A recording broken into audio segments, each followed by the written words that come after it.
Nyakubahwa Perezida wa Repubulika na Madame, Your Excellency, the representative of the diplomatic corps, babyeyi muhagarariye imiryango y'abarokotse Jenoside yakorewe Abatutsi ibuka na Vega. Mwaramutseho, nitwa Shenge Sandra. Tubahaye ikaze hano ku rwibutso rwa Jenoside rwa Kigali, ahagiye gutangirira ibikorwa byo kwibuka Jenoside yakorewe Abatutsi ku nshuro ya 31. Turatangirana no gushyira indabo kumva no kunamira abazize Jenoside yakorewe Abatutsi. Hanyuma dukurikizeho gucana urumuri rutazima ruzamara iminsi 100 rwaka hano ku rwibutso. We welcome you to the Kigali Genocide Memorial, where you are joining millions of other Rwandans who are laying wreaths in countless memorials and graves throughout the country and abroad in remembrance of the lives lost. Reka nsabe military band kutuyobora muri iki gikorwa.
Nyakubahwa Perezida wa Repubulika na Madame, twabasaba kwigira imbere mu kunamira abazize Jenoside yakorewe Abatutsi.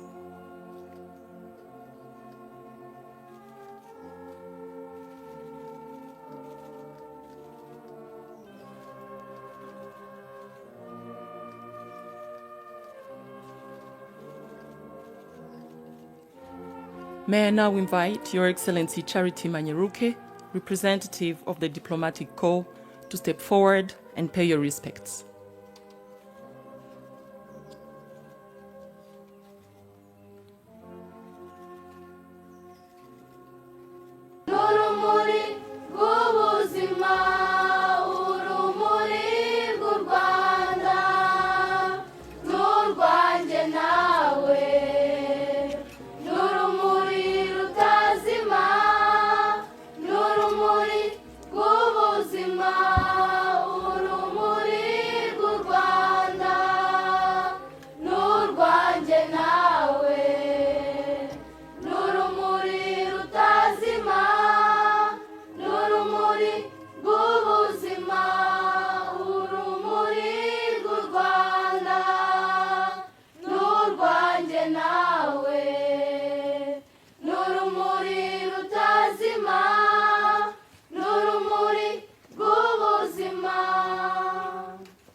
Perezida wa Repubulika na Madame, uru rumuri mugiye kuducanira uyu munsi ni ikimenyetso cy'ubutwari bw'Abanyarwanda mu nzira yo kwiyubaka mu myaka 31 ishize tuva mu mwijima wa Jenoside tugana imbere heza.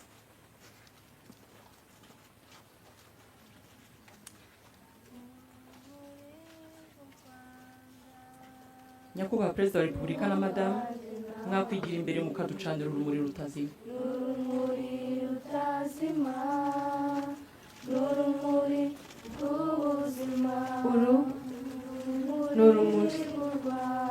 Urumuri rwo kwibuka, urumuri rw'ubuzima. Nyakubahwa Perezida wa Repubulika na Madame, urumuri muducaniye ruzamara iminsi 100 hano ku rwibutso. Gahunda z'igikorwa cy'uyu munsi zigiye gukomereza ahateganyijwe. Murakoze.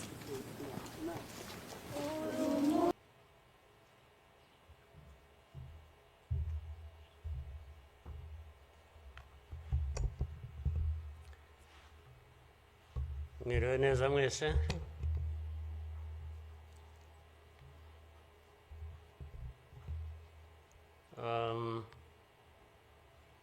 ngira ngo biroroshye wenda kugira aho mpera.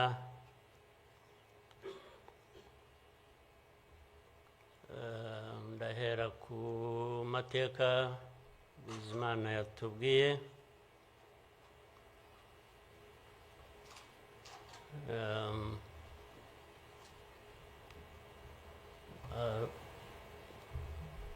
Arambuye afite ibimenyetso ashingiyeho, ariko ndagira ngo mbanze nshimire mwese abari hano mwaje kwifatanya n'igihugu n'Abanyarwanda,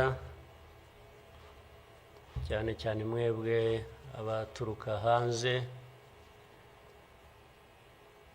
mu bindi bihugu cyangwa abihagarariye hano mu gihugu cyacu.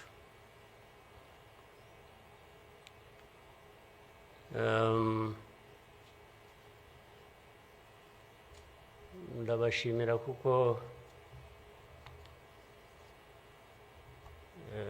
kenshi ko dusigaye tubibona ko bisigaye biri.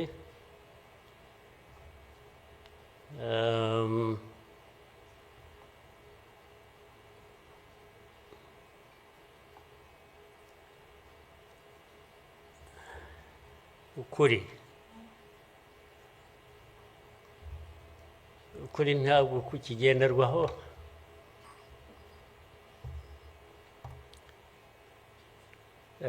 ni nacyo gituma, ariko reka mvugane, hari umuntu w'inshuti yanjye wigeze kumbaza ati ariko wowe nk'umuntu ubaho ute ugahuza bimwe, ndaza kubivuga mu rurimi rw'amahanga, arambaza tubaho ute ugahuza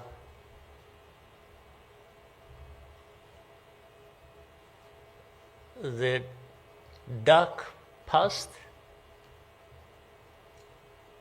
and the cruel present.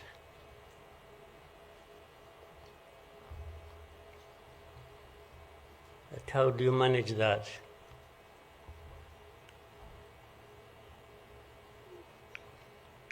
Ariko uko nabyumvaga ntabwo ari igihe yabazaga gusa, yabazaga u Rwanda. Uvuga ngo u Rwanda mubaho muti, with a very dark past and a very cruel present.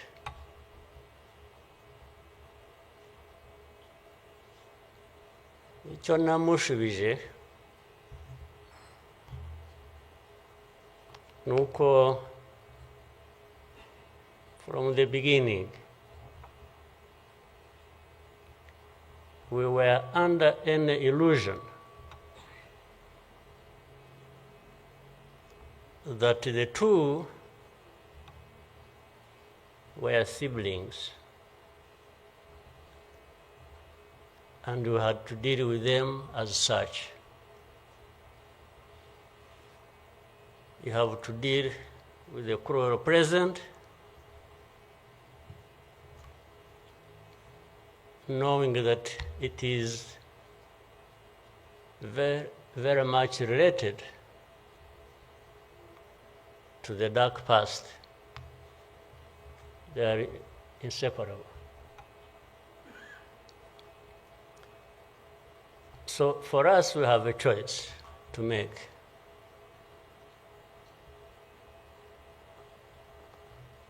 You are either crushed in between and you stop existing, or you stand up and fight.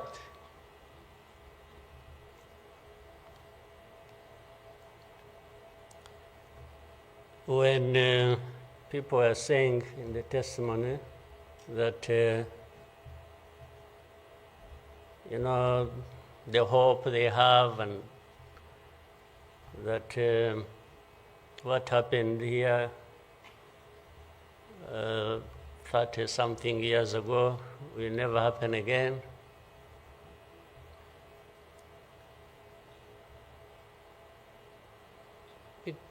It won't be because of those who were responsible for that dark past.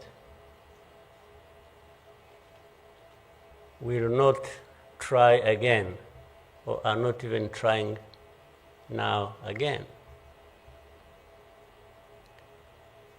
It will not happen again just because there will be people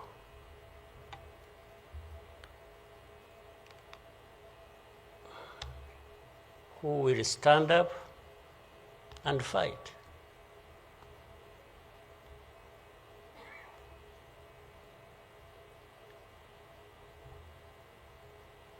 It's not because there are fewer people who wish to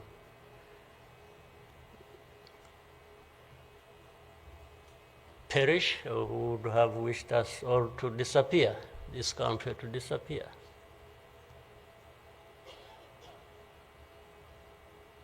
But how can people accept that? How can people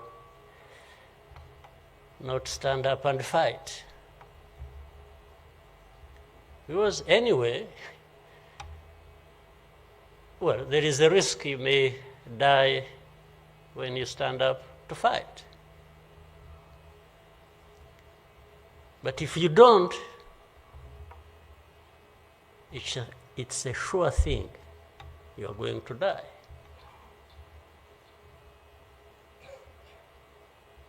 So, why don't I try the former?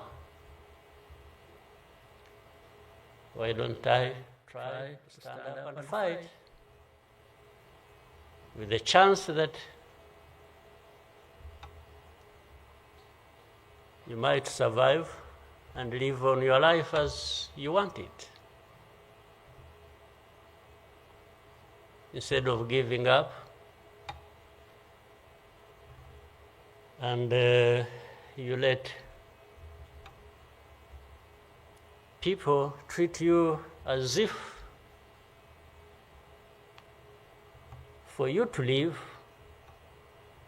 it's a favor that they are going to do for you. Why?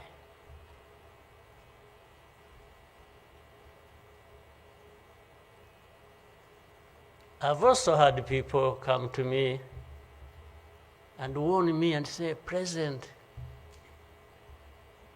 you are too vocal. You say things that challenge these people who have the power in their hands, and they're going to kill you. Well, first of all, it means they're killers.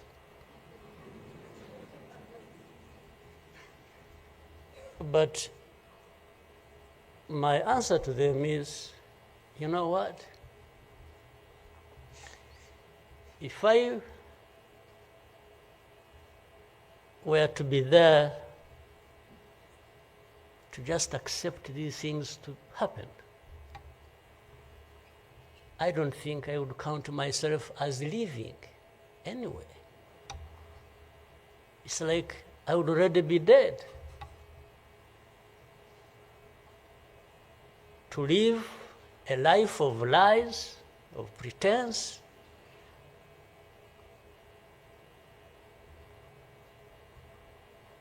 and all my life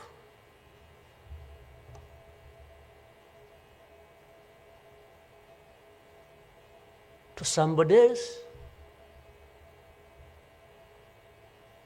I would be dead anyway. So why don't I die fighting?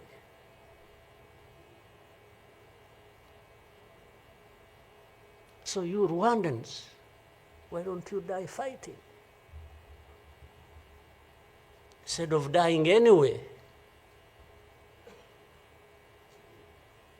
just dying like flies. Why? But my message goes to other Africans who live like this on a daily basis, who are dehumanized. And they accept it and they beg. I can't beg to live. I can't beg anybody.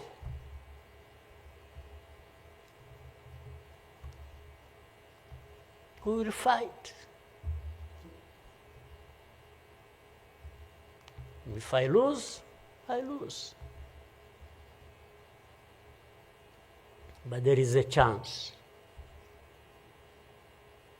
There is a chance, a significant chance, that if you stand up and fight, you will live.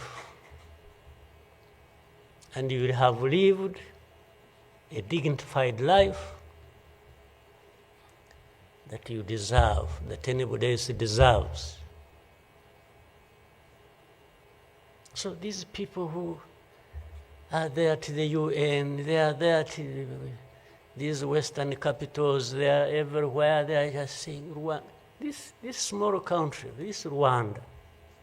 I mean, you see, when you are talking about Rwanda and ganging up together against Rwanda, you think it's some country that is, I don't know. Then when I remember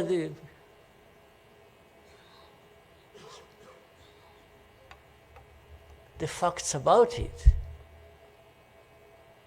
I just imagine the world has gone amok.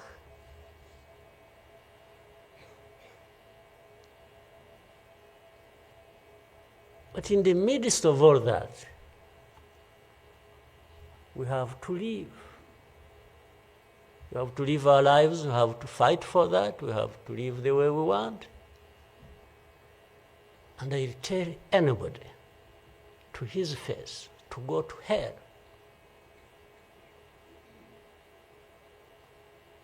If anyone comes around and thinks they can, they come and say, hey, we're going to sanction you. To what? Go to hell. Just go to hell.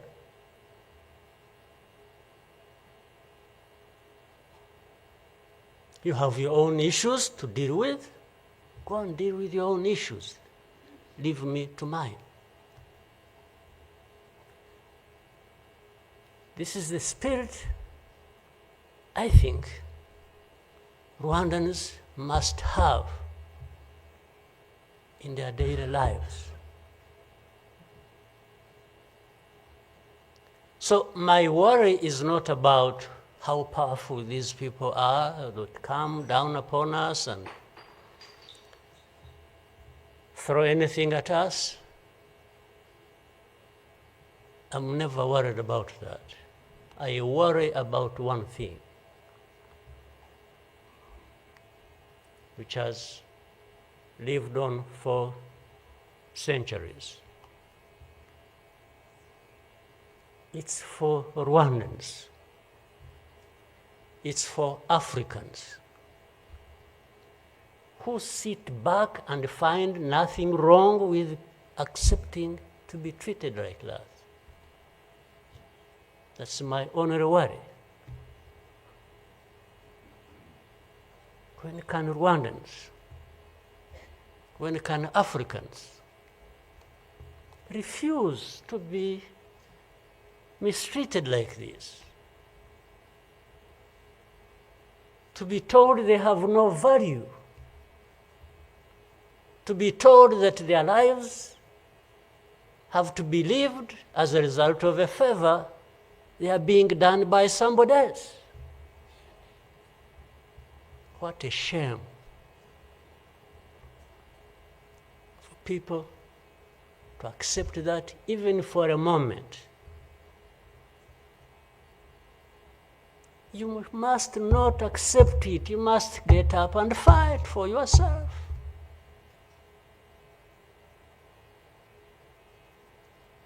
And then you have fools leading countries and being used as puppets.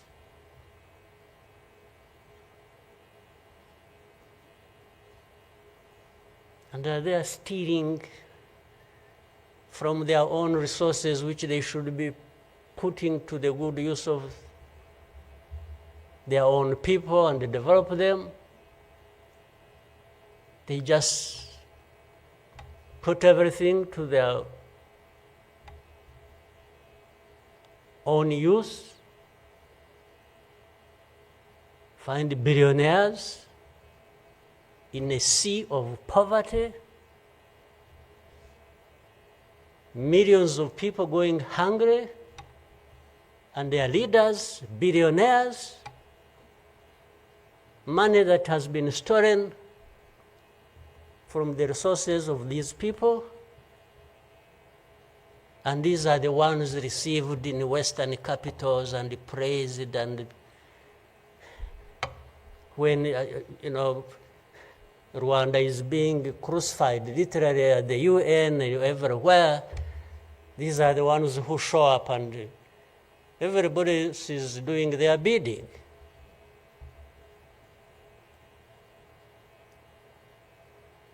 They don't talk. These ones don't even say a thing. There is somebody to say it for them.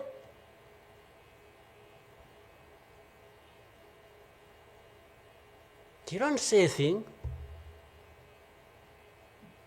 Even in meetings where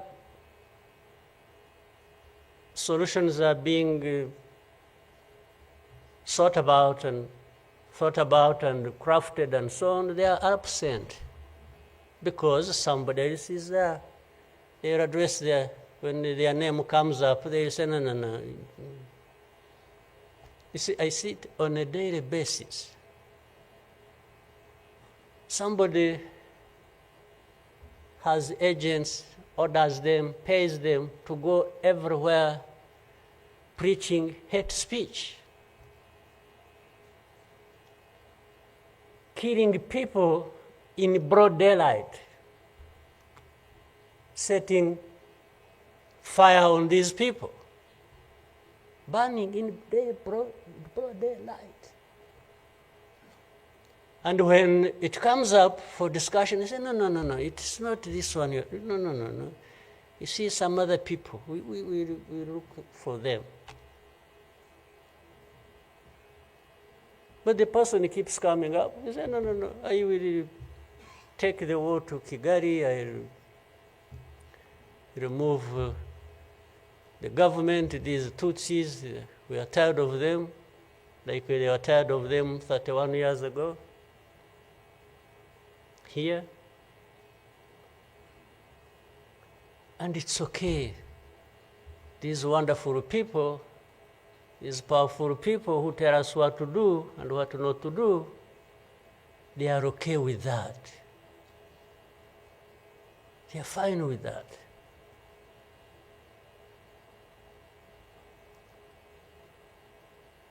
And they expect us to accept it also ourselves.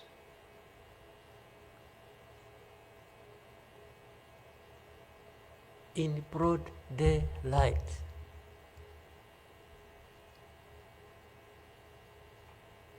Hate speech, killings of people for their identity, uprooting them from their homes, and most of them are refugees here in this country. We have 125,000 people as refugees who have been living in camps, uprooted from their homes in Eastern Congo. And then these powerful, good people come here and pick 1, 2, 3, another day 5, if there are many, to go and settle them in those beautiful countries of theirs. And they leave the majority here. And they expect us to be thankful that that's a huge gesture of generosity. First of all, they take them knowing that these are actually refugees from the neighboring country. They don't take them as Rwandans. They take them as refugees from Congo. Only that they are taking very few. They are not, I wish they could take all of them. Those who wish to go and resettle them. So the rest becomes my problem. So what they have to do is cleanse Eastern Congo of all these people, bring them to Rwanda, take to your countries those you want, few, very few, not even 0.1%, and the rest should remain Rwanda's problem. Because after all, these ones are Tutsis like Kagame. That's a simple conclusion. But ask yourselves, how did these people end up being across the border of Rwanda? Was it really done by Kagame? Was it done by Rwanda? No, for us, we are here lucky that we are alive, that we survived.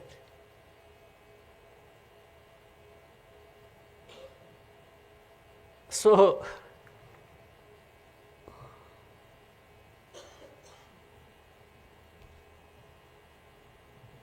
but as I say this,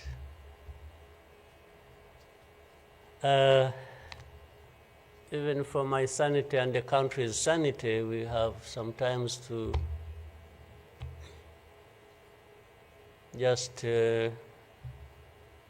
try to do things differently. Meaning,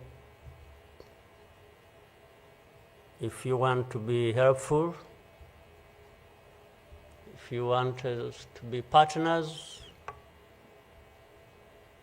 we are happy to play our part, and you can be sure you will find a reliable partner in us, irrespective of what we think about you.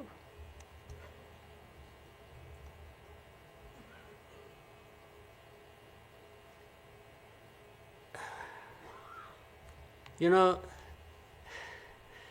this whole thing you see every day, you know, you have heard of groups, what is it? Group of experts. You have heard of that thing?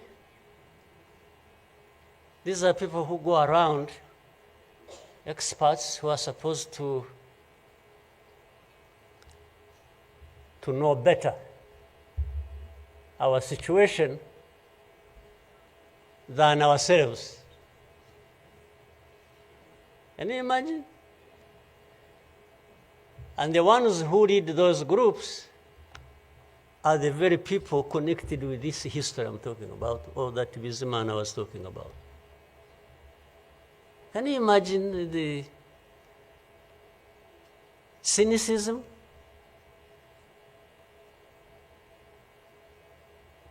And this expert comes to me and asks me, you know, but this. So the whole thing about genocide, this ideology that has killed millions of people, has been turned into a problem of minerals.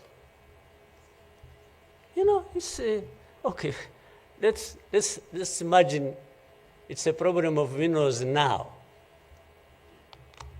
Was it a problem of minerals in 1994? Which minerals were we fighting for here? Just imagine. Which minerals?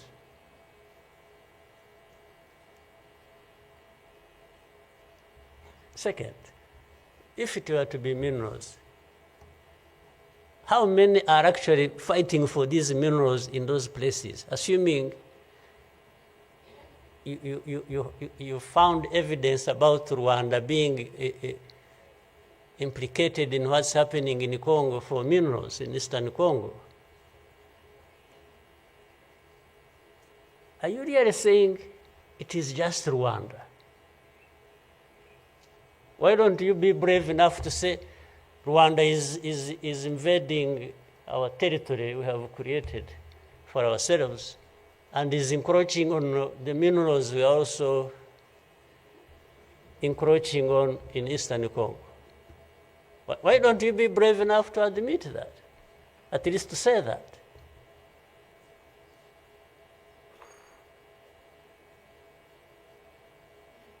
Minerals? If what is the allegations,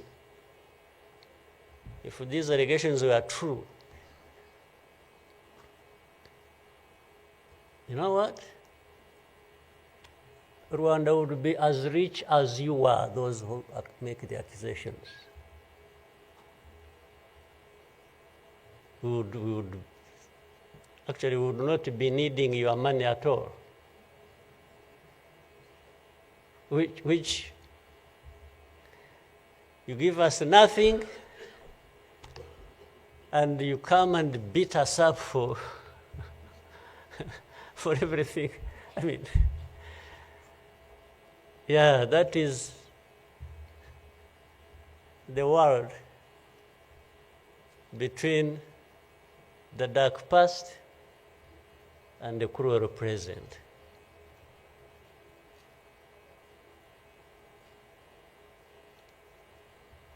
But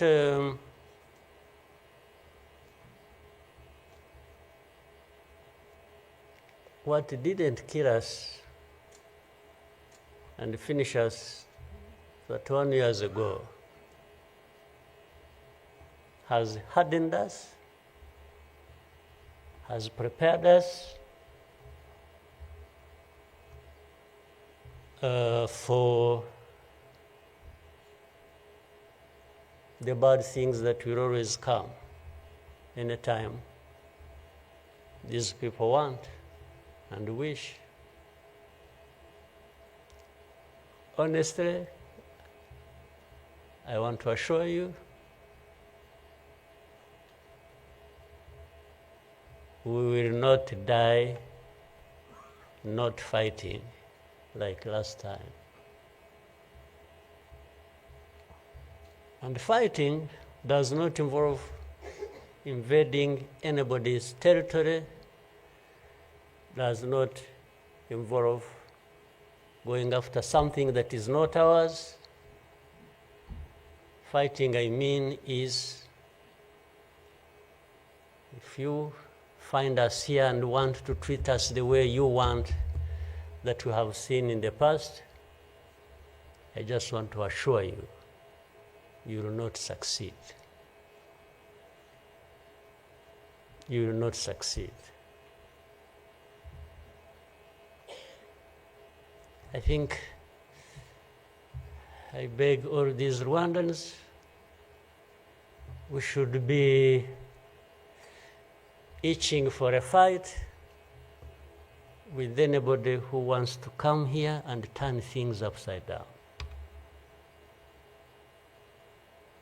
And I think there are many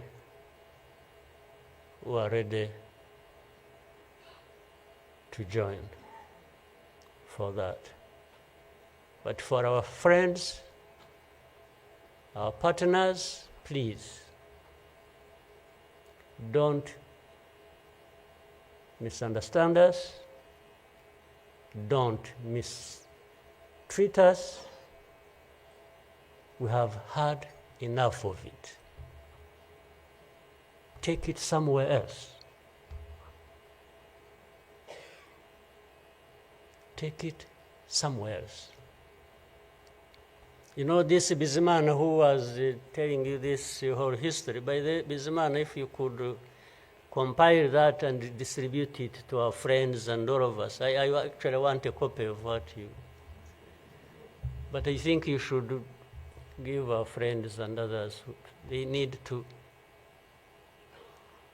Much as in the cruel present, facts don't matter, evidence doesn't matter, the truth doesn't matter. What matters is what pleases you on any day, and doesn't matter what facts about others. But and I was saying this because this man made another presentation another time that involved the same people he was talking about. And the next day, from embassies, people came to him, threatening him. You know, they even, they are so foolishly brave to just, you know, they went to him. And I think another message went through Foreign Affairs. It's like this man who is saying this, and he was not saying it is not true, but he was saying no for daring to say it, even if it is the truth.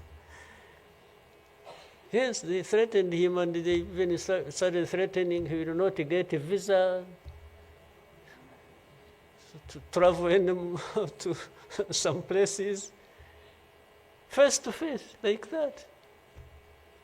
Somebody from the embassy threatening our minister. Of course, I can't blame them that, given this history we have had, that from the embassy they even think they are above the minister. Yeah. He just come and say, you dare say this. He wasn't saying, this is contrary to the truth or evidence we have. Why did you present lies? No. He was just saying, whether lies or truth, you shouldn't have said it. That is the cruel present we live in, but we must confront it, and we will. We shall. No question about it. I've also told people that anyway, for us, we are in a sort of not bad position, because the worst has already happened to us. I don't think anything worse will happen, ever. So those who are scared, fearful of anything, I just want to console you in some way, if you may, that actually the worst has already passed. When we lost the people during that time, the young man was giving a testimony about. Do you think anything like that would ever happen again? I don't think so. So why would we be scared of anything? The worst. The hurricane came and we took cover and things, and it has passed. And we rebuilt. We rebuilt our strength of all kinds. I don't think there is any other hurricane that will come and sweep across the country, destroying everything. I don't think so. So, and this day always reminds us of some of the things that I ignored and the facts that remember the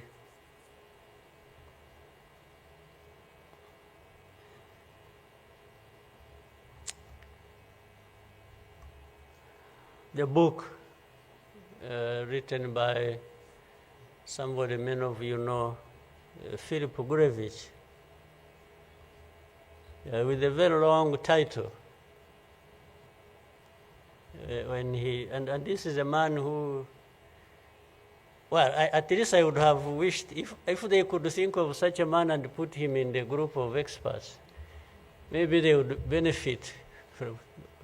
But you bring somebody just because she comes from a country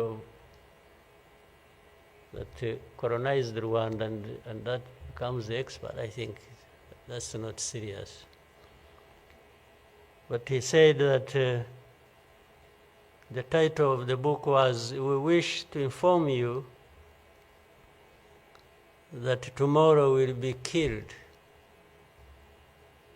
with our families." You know, who were they informing? And who was going to stop that? And who was going to come to their rescue? Nobody. It just happened as they said it. People kept telling the world, "We want to inform you that tomorrow we're going to be killed with all our families." And who cared? And the families were killed indeed, including the family of the young man who was testifying here. Well, including our families,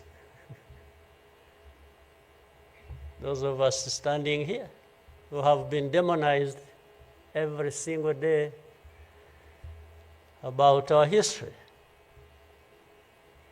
The history where there is a force that always has been attempting to turn victims into perpetrators.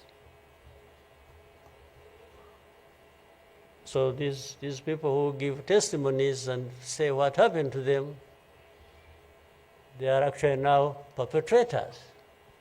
They are no longer victims.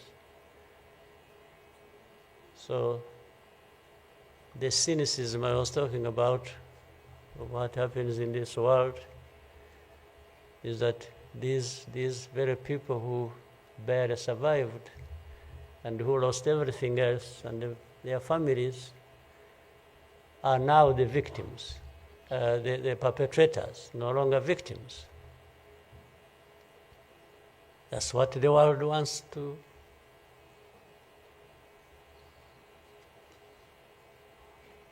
create about us.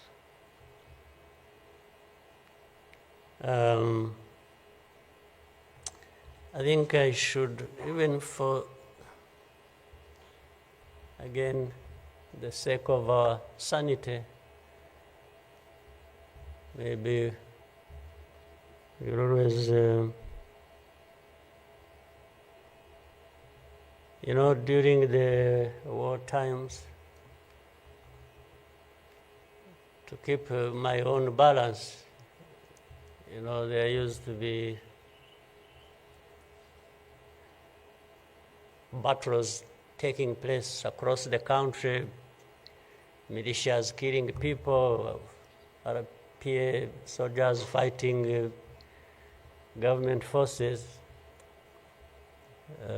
Sometimes in our movements, one of the commanders would come to me and say, "President, you come and see what has happened here." I went there once and saw a mass grave that they had just dug with caterpillars, and I think they had put in over 2,000 people. And from that lot, we found 12 people are still breathing. And we got them out. I was told the other day of the 12, I think they lived for some time, and then now they are remaining 7 out of 12. I kept following the story. 7 are still alive. I think 5 died of... But from that moment, I told the commanders that they should never bring my attention to this kind of thing. They should just handle it, and we agreed how they would be handling it. But I should never, I don't even need to be informed or, and the reason was simple. And unfortunately, such a moment of remembrance sort of takes you back into that. But the reason was I didn't want my judgment and my conduct of the war and the leadership I was supposed to be providing to be impaired in any way by the anger, by what you saw. So that's why I wanted to keep my own balance so that we go through so many things. But otherwise, if I kept seeing this, putting people out of a mass grave, and then your mind goes to say, but who is this doing? Whoever is doing this, why is he doing it? He may end up... so anyway, let me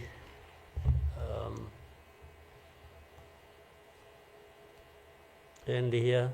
There will always be another day, another year to commemorate our lost people. But for Rwandans, I beg you,